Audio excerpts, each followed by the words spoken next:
Hey everyone, in this video we're going to take a look at the Chapter 12 Grammar Exercise from the Road to Latin textbook. Now before we dive too far into it, like I always tell you in these videos, if you want more information about the chapter or more resources to help you figure this out, feel free to check out my website. You'll see everything there, including this section, grammar notes, videos, just a bunch of stuff to try to help you out. So I'd say before you dive into this exercise, if you haven't already, you really need to go look at the grammar notes and try to make sure that you feel comfortable with what this chapter was all about. Now, Chapter 12 is on second declension nouns, right? So you're learning a new set of noun endings along with the idea of gender, right? Grammatical gender in Latin. So it can be a little bit tricky, but if you practice a little bit, review the notes, you should be fine. And what you want to do is make sure that after you've read the notes that you've read both stories from this chapter, because the Road to Latin textbook does a really good job of putting everything in context so you can see the grammar in the actual story. That's the best way to learn it. When you come back to this, the grammar exercises, at least my suggestion is to try to do them at the end just to practice a little bit. I think it's more effective to actually read the story and see the grammar that way than to do these. But, however you want to do it, just make sure that you feel really comfortable with the grammar. You've worked your way through the story, the vocab, all that stuff before you come to these. If you haven't tried grammar exercise 1, pause the video, go try it on your own. But you want to do it, and try to make sure that you feel pretty comfortable with it, and then watch the rest of this video to make sure that you're on the right track.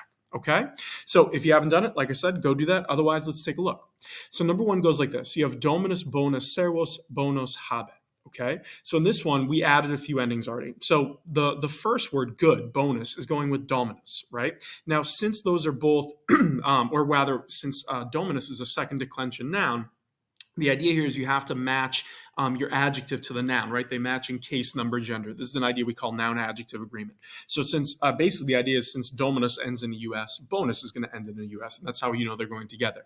So you're saying the good master has. Now here you could have technically said servum bonum and made it singular. I did servus bonus because in the story you get the sense that Cornelius has more than one slave. But either way, you just need it to be a direct object. You're trying to say that he has either a good slave or good slaves.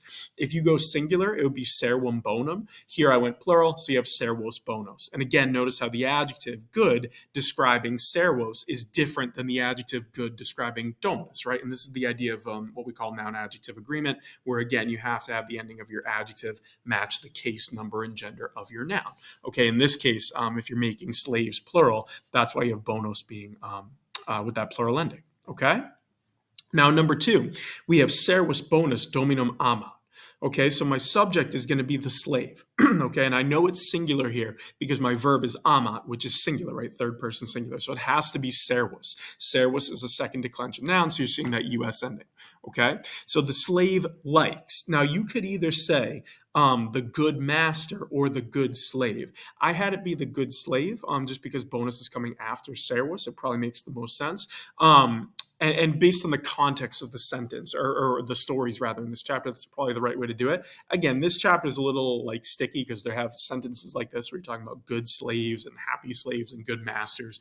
Let's put all that to the side for a little bit and just take it for what it is actually saying. So if you want to say the good slave, like I did, it would be servus bonus. And notice how the endings match, right? But one way or another, you're trying to say the slave likes the master. Master needs to be a direct object. It needs to be accusative. And there's only going to be one because a slave would only have one master. So it's going to be dominum. So no matter how you do it, it has to be servus and dominum. And then you have a little flexibility on whether you want it to be bonus going with the slave or bonum going with the master. It kind of depends on how you want to do it. Okay? In number 3, you have Cornelius magnum hortum habet.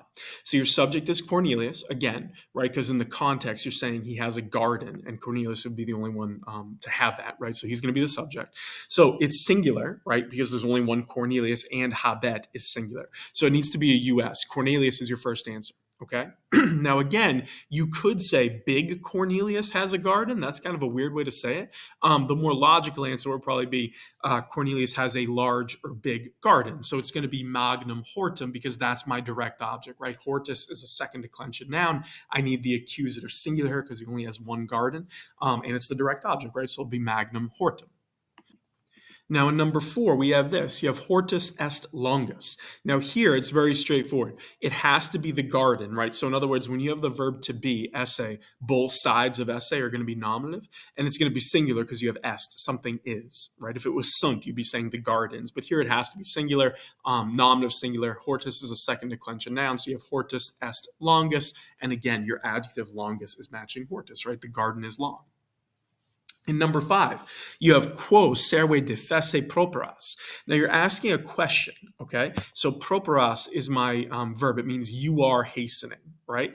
Quo means to where. So you're saying, where are you going is basically what you're asking, or to where are you hastening? Now, if you do it that way, the only way for this to make sense is to have servus and defessus, in this case, serve defesse, right? The slave be vocative. You have to be talking to the slave.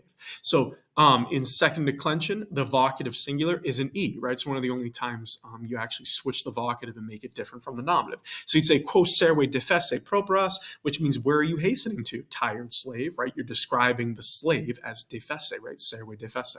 So that's why I have the E there. It's just vocative, okay? In number 6, you're saying filii sunt pueri boni. And again, we have the verb to be here, sunt, so both sides are going to be nominative case. It's plural because you have sunt, right? It's a plural verb. So you're saying the sons, filii, that's my nominative plural, the long I. The sons are good boys, pueri boni. Again, all of these are second declension nouns, filius and puer. They're nominative plural, so they become filii and pueri. And boni is describing pueri, so it just has to have the same ending, right? Think case, number, and gender.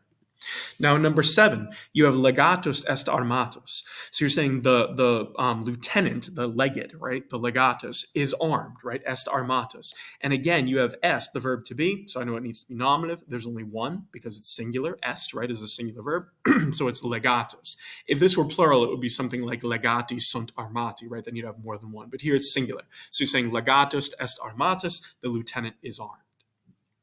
In number 8, you have Publius as your subject, right? It's Publius parvus puer gladium desiderat.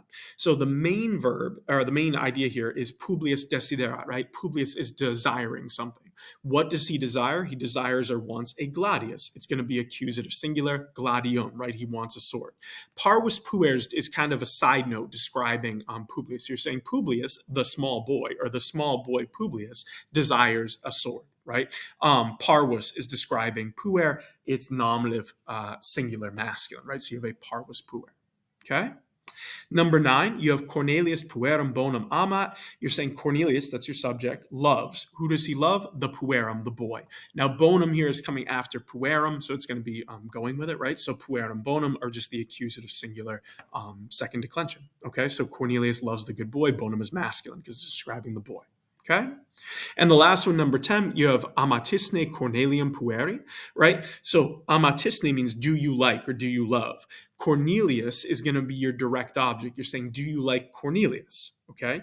It can't be the subject because Cornelius isn't liking anyone here. If it was Cornelius as the subject, it would have to be amat, right? He likes. But you have a second person plural verb. So it means you all, right? So do you all love, which means pueri is going to be vocative, right? That happens when you have the second person verb. You're talking to someone. Now, since amatis, rather, is plural, I'm talking to more than one boy. That's where I got pueri from. It's the second declension vocative plural. So again, you're saying, do you love Cornelius, boys, right? You have